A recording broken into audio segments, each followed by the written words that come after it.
Hello everyone. Welcome to my fourth part of my Montreal adventures and my weird and wonderful world. Now this video is more about some of the bad things or the lower points in my life, things that I am embarrassed about, things that I want to get off my chest because it's a process for me. It's part of my overcoming insecurities. It's a part of just to express acceptance in things that happen. And why am I telling you these stories? As a cautionary tale, maybe part of it is, and also to say it's my kind of therapeutic way of letting go of these uncomfortable things that happen in my life just because of one situation or another, and things that happened that was kind of unavoidable, and to show my type of personality that I want to dissolve the ego. As a Tool fan, a part of their message is a letting go of the ego, and and just being able to accept certain things for what they are and how they transpired. Now, the first story, I have a couple of stories here. The first story is probably my most embarrassing, and it's the one that I'm kind of not. Yeah, it's the one that kind of bothers me the most out of all the things that happened to me in Montreal. And yeah, I need to vent this out a little bit because, okay, I'll just start, and hopefully I can get through this. Now, being in Montreal the first week, this is within the first 2 months of moving into Montreal, before I found my first apartment and before I met my girlfriend Carolyn, before while I was still living at the shelters at the time. And I had, like, you had a curfew to get into the shelters at a certain time every night. So I hadn't had a chance to visit the city, to see the city at night and with the lights and everything, and explore the city. Now, again, I was this to reiterate, I had only been in Montreal for 2 months, and I went to the Koi Bano at the end, at the bottom of Barrie, that soup kitchen that was there, and I'm a friendly guy. I like meeting new people and talking to new people and stuff. And there was this guy, I'm not going to say his name, and so I started talking with him and everything, and he was a good guy. He seemed friendly and everything, and he was kind of friendly. I mean, I would somewhat call him a friend, and in a certain way. But there was something about the guy I didn't pick up on right away. And so he had offered me to say, "You want to see the city? Well, we'll go out, and then we'll go to my place after, and you can sleep at my place." Okay, cool. So it was the first time that I was able to stay past curfew, not be at the shelter, and go and see the city. Finally, see nice the tall buildings and all lit up at night, and it was a beautiful night, clear skies, and everything. But it's still February, like the end of February. It's still cold outside, and you have a jacket and everything, and you didn't want to stay out overnight because it would have been cold in that. So at least I had a place to go and stay. So we get to his place, and this is when I found out that he was. And I'm a heterosexual. I really just love women. I have nothing against gay people at all. I can accept everybody for who they are and what their choices are. But yeah, I found out, kind of late that he was gay. And it was too late to make any other arrangements. I'm not going to hang out outside overnight in the cold. So I was kind of stuck at his place once we got there. I mean, by the time we got there, it was getting really chilly outside, and yeah, I had no other place to go. And so he was starting to hit on me and hint. So, like, the only place I could sleep was in his bed.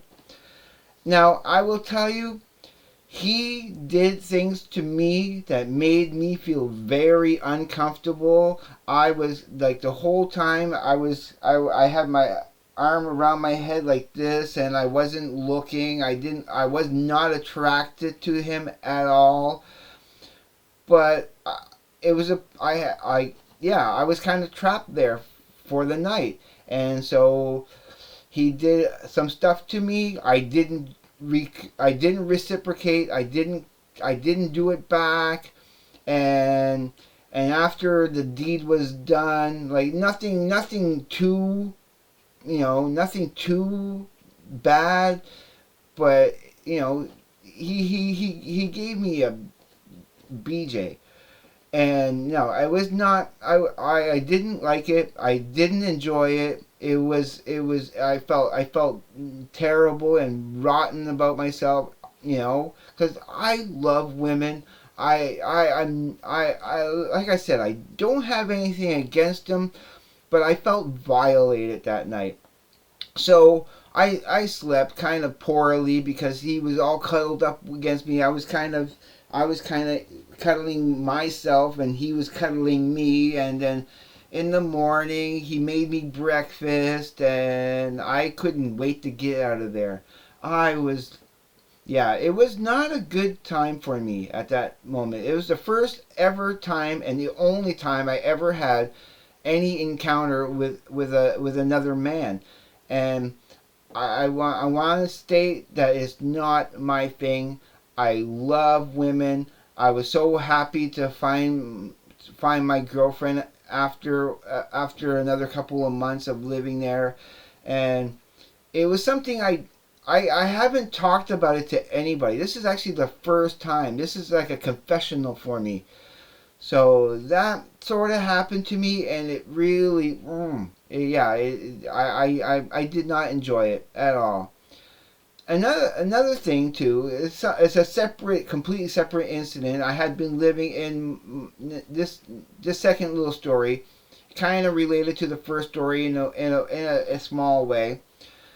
I I was living at a place where I ended up having to leave at short notice because it was just, yeah, things that were happening. This is when that the goof, okay, tried burning down my first place before moving in with my girlfriend. And I had no place to go for that night. And so I didn't want to sleep outside. So the goof actually told me about a place on more down St. Catherine, in the gay village, okay? And it was called a Turkish bath house. And you get it's like, I think it was $12 to rent a little kind of a steam bath type of room. The room was kind of small. It was like 4 by 5, and I had earplugs at the time. And it was like a Turkish bathhouse. It was for where gay people would go and get together and do their thing. So, but I only used it for sleeping. Like, I didn't sleep very well that night. They had a bench, but it's only like the room is only 5 feet long, and I'm 6 feet. So I had to lay kind of crossways from, like, imagine this is the room, and the bench would be on this side. So I had to lay on the floor, pretty much my feet in one corner and my head in the other corner, to actually be able to stretch out a little bit. I had towels and stuff, so I was comfortable enough, but I kept my door locked the whole night, and I didn't want anybody. I put a do not disturb sign on the room. put the earplugs in so I didn't have to hear anything that I didn't want to hear. And for that one time, that one night, I stayed at a Turkish bathhouse crying to myself because I was depressed, I was sad and lonely, and yeah, things were looking bleak.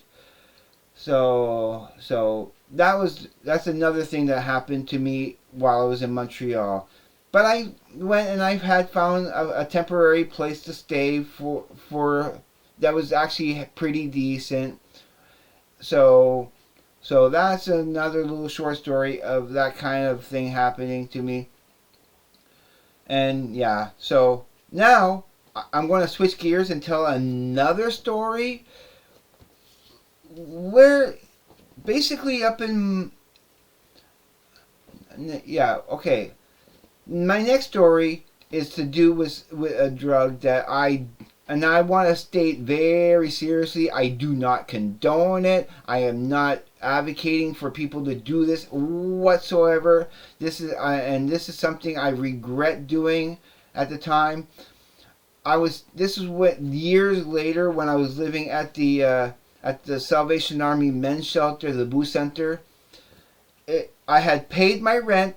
And at the Boo Center, you have a meal. You get your 3 meals a day. You get your laundry facility. Everything, every amenity was paid for. So I didn't have too much worries about that. But when you pay for the room and the whatever money, because I had been on welfare at that time, whatever money you get left, it's yours to do what you need to do. If you want to have coffee money and you make it last the month. It was like you only had like $120 left over for the month. Now, I don't know what possessed me to do it.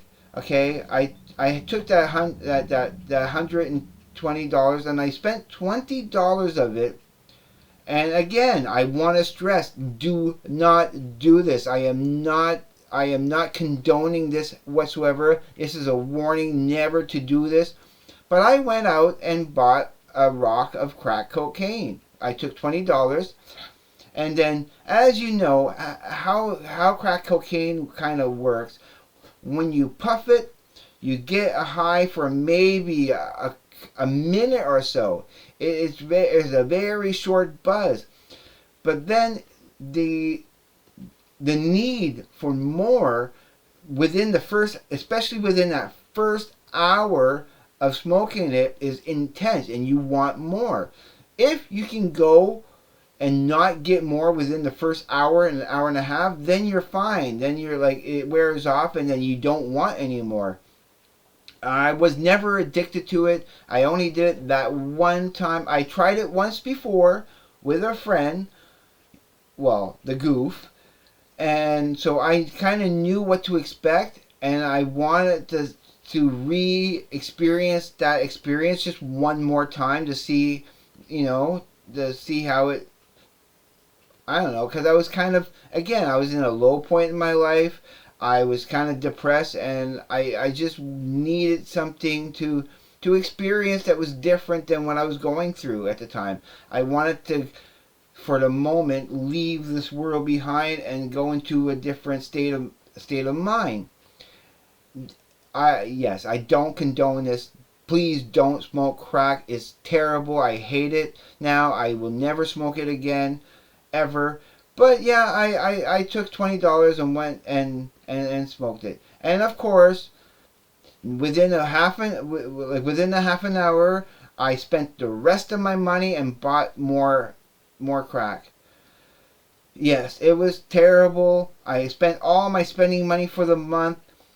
It wasn't that bad because as I said, all my amenities were being taken care of, so it wasn't a big crime. Once I had no more money to spend, of course you're jonesing for it for the first hour and a half, but after that went away, yeah, I didn't, because I didn't have any more money to buy anymore. So it wore off, and I didn't go back to it ever again. And I wasn't addicted to it. I don't have an addictive personality, which is why I was able to quit weed this last time, and now it's stuck. Now I don't want to smoke weed ever again. I can stop. I don't even want to take a puff of it because I don't want to. I don't want to bring that back again. I don't want to actually have, because if I know if I even one puff of it right now, I would want to go and buy more, because I know I enjoy it a little bit too much, but I actually right now enjoy being clean and sober, and that's the state a person should be in. If whatever drug you are hooked on, I tell you, you are always better off not doing it, or quitting it, no matter how rough it may seem at the moment. So again, this is a warning to not to do that. Don't do what I did back then. Again, that's something else I'm embarrassed about, that I feel bad for doing, and I don't want to. I don't want to see anybody get hooked on that ever, because it's terrible. It's a terrible, terrible drug to be on.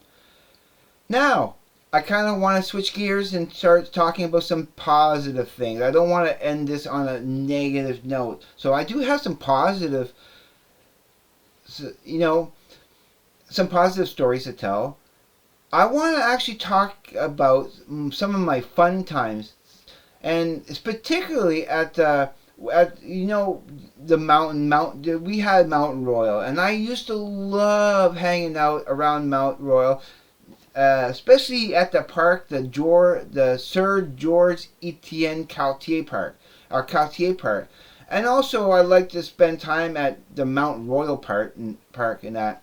One of my favorite things to do around Mount Royal Park, not necessarily near where they do the tam tams every Sundays, but on certain days, I would love to take my ear, like a little like either a disc player or whatever I had for music and had earphones.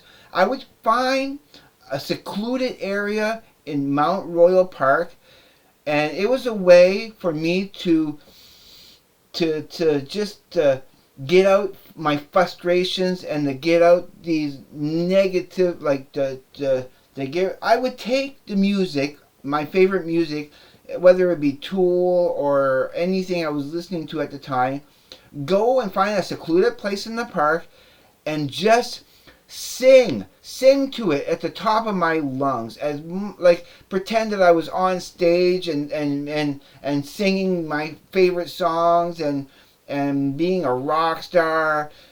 I tell you, when I would do that, when I would go and sing out loud in the park like that, once I was done, once it was time to leave, I felt so much lighter. I felt so much more joy in my life, and everything felt so much better. It was one of the best ways for me to get rid of all these anxieties and negativity and frustrations that I was dealing with at the time. And I did have a lot of frustrations and negativity that I needed to release. And what better way of constructively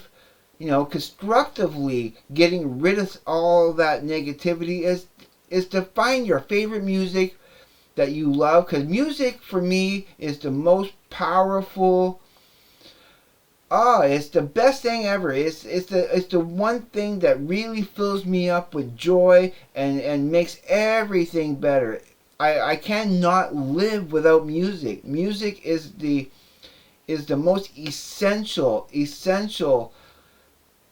part of my life. I cannot imagine not having music in my life. I probably would have been dead 10 times over already if I didn't have music to free me from all the shackles of this terrible world that it can be. So that was one of my favorite things to do. Going into Mount Royal Park, finding a secluded place, and belting out to the top of my lungs. If anybody might have overheard me, I don't know what they would have thought, but I didn't care. I didn't care at all because it was important to me. But also going back to the to the Cartier Park, which is on the other side of more towards the east side of the mountain.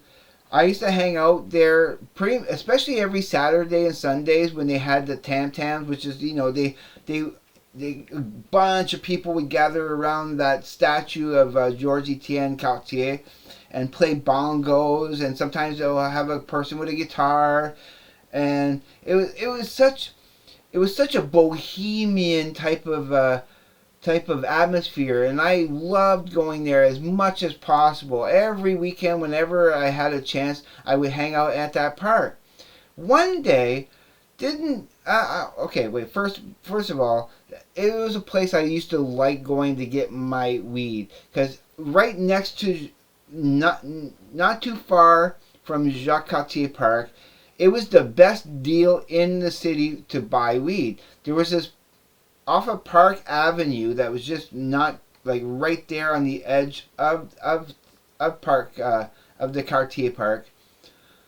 There was a guy that named Crash, and he would park his car in a particular spot, and you would walk by, and you would go like that, and he would give you a thumbs up if he had any, and he would give you a thumbs down if he didn't have any. And most often he did have some, and it was the best prices. They always gave you a deal. He always gave you 3.5 for like $25, so you were saving a little bit of money, and it was always top premium stuff. I had never gotten a bad batch from this guy. So that was a place where I would go and get my weed whenever I was in that area. But the story I want to really tell is about how one day I was at the Tam Tams walking around the park, and there was this guy that was carrying around this 7-foot python snake. Oh, a beautiful yellow. It was a yellow snake, and I thought it was awesome. I love the snake. I had to go and pet the snake because it was just too cool. So this guy, when he saw me, for some reason, again, I don't know why I looked so trustworthy at the time, he hands me the snake. He says, "Can you watch him for at least an hour and a half? I gotta go and do some stuff, and I really can't bring him with me where I need to go. Can you watch him for me? He's already eaten, so he's not going to be hungry or anything. He'll be fine." I was gamed. I was like, yeah, for sure. So for about an hour and a half, everybody thought it was my snake, and I had to remind them, no, it's not my snake. I'm just kind of looking after it while the owner is doing stuff. But I was very popular for that hour and a half. Everybody was coming up to me, looking at the snake and petting it and thinking it was my snake. I felt like a rock star. I felt like Alice Cooper for that time. And it was one of my favorite experiences at the park. It was interesting. It was cool. So when he came back, because I stuck around in that area. And of course, I'm not hard to see with that big yellow snake around my neck. Of course, he's going to be able to find me instantly. But yeah, he found me an hour and a half later. The snake was still doing perfect and being awesome, and I handed it back to him and everything. He thanked me, and he even paid me. He even gave me like $20 for looking after a snake. And I was like, no, I don't really need that. He was insisting, no, please take it. You did me a big favor. Thank you. I go, no, I was trying to tell him that having the snake around me for the last hour and a half was payment enough, because I felt awesome. It was a real big highlight. Oh yeah. Oh yeah. Also, another thing I would do at the park, like especially at the end of the night when people were going home, you if and I do, and again, I don't condone doing this act at all. This was just like in desperation, but it was a way of being able to smoke up for free.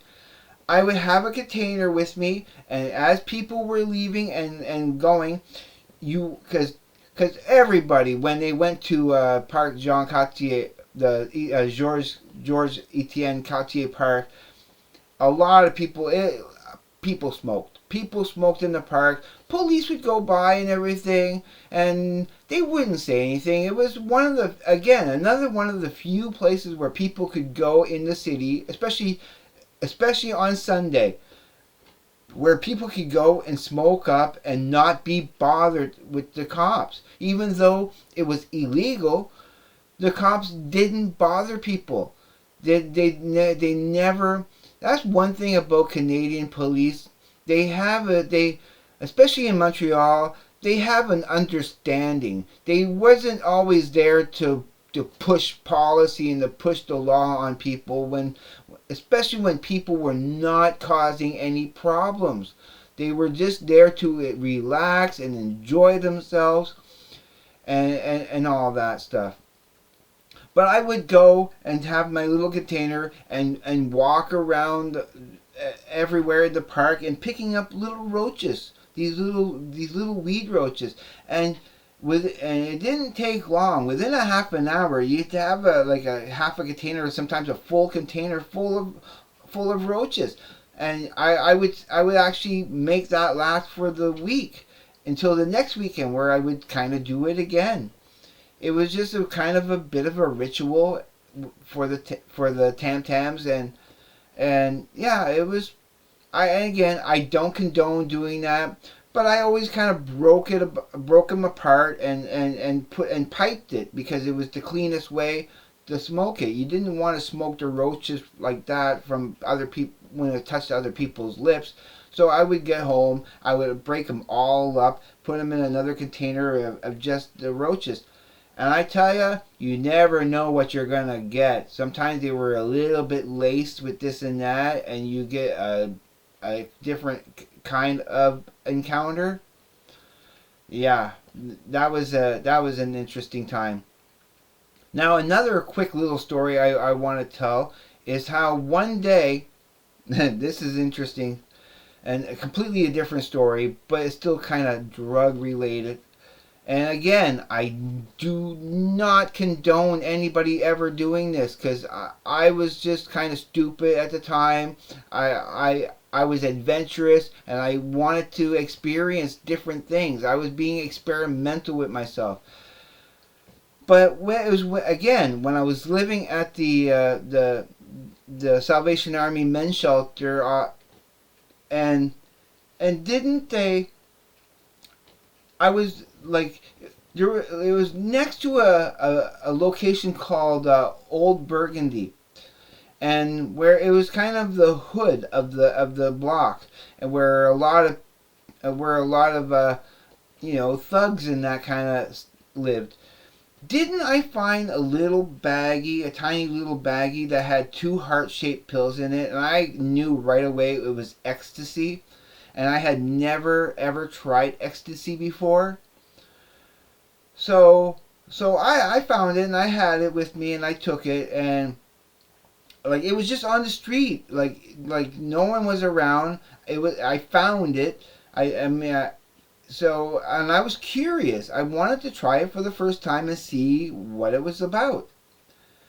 Now the so so earlier that day I went and I took a half of a pill, just half of one, and I kind of experienced what it was in a small way of what it was, and it kind of heightened a lot of the sensations around me. Sounds kind of amplified. The colors got a little bit more brighter and stuff, and I didn't feel that bad from taking that half a pill.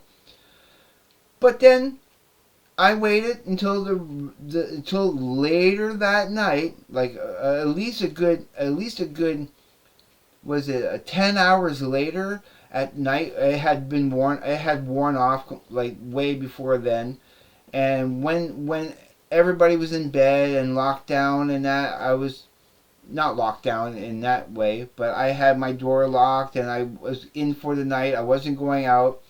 And didn't I have the movie 16 Blocks with Bruce Willis and Moe's in it and everything? And I was going to put that movie on and try and then take the rest of it, the other pill and a half. Now, I will tell you that my experience with that was weird. Weird. I didn't like it. I didn't like it at all. So, after like not even 15 minutes after taking that, and I had something to eat before and everything, so I didn't do it on an empty stomach. I started feeling weird. It was like everything started getting amplified. Now, if you've seen the movie 16 Blocks, the way it starts is that Bruce Willis in the movie looked old and ragged, and when like especially the scene where he's going and he's investigating because he plays a cop in it, and he's investigating a crime, and doesn't he opens up a cabinet and he takes a bottle of alcohol and he starts drinking. There was something about the way he was moving and the way he looked with all the craggy face and old and slow, and I was not getting into it. It was kind of weirding me out because it was starting to hit me. The sounds was just starting to amplify. The colors were starting to, and I felt nauseous. I felt a little. I didn't like.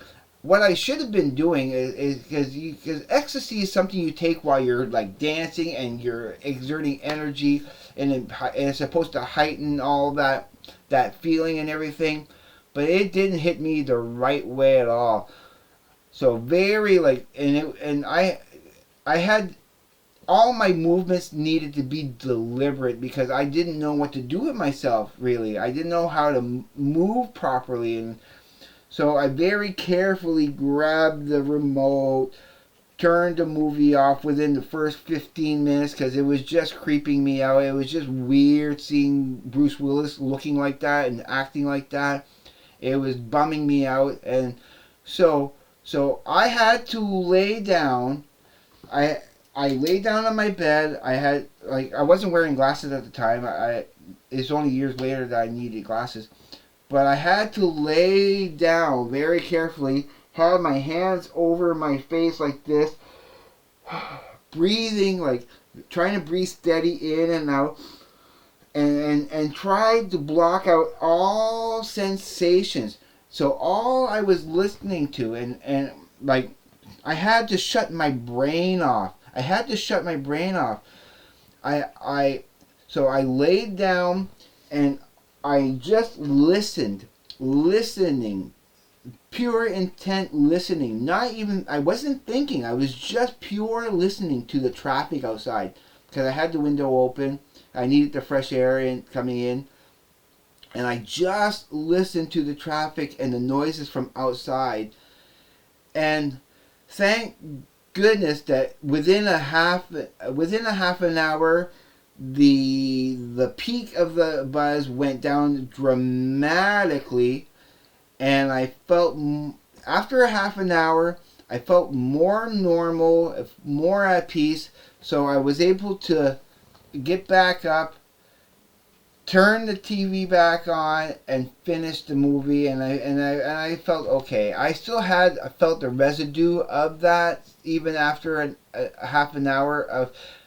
But it was it was necessary, and it worked. It worked to get that feeling away, just by breathing, keeping all that visual stimulation away from my eyes, and just focusing on the sound outside, it helped. It helped in a major way, and I vowed to myself never to take anything like that ever again, and I never did.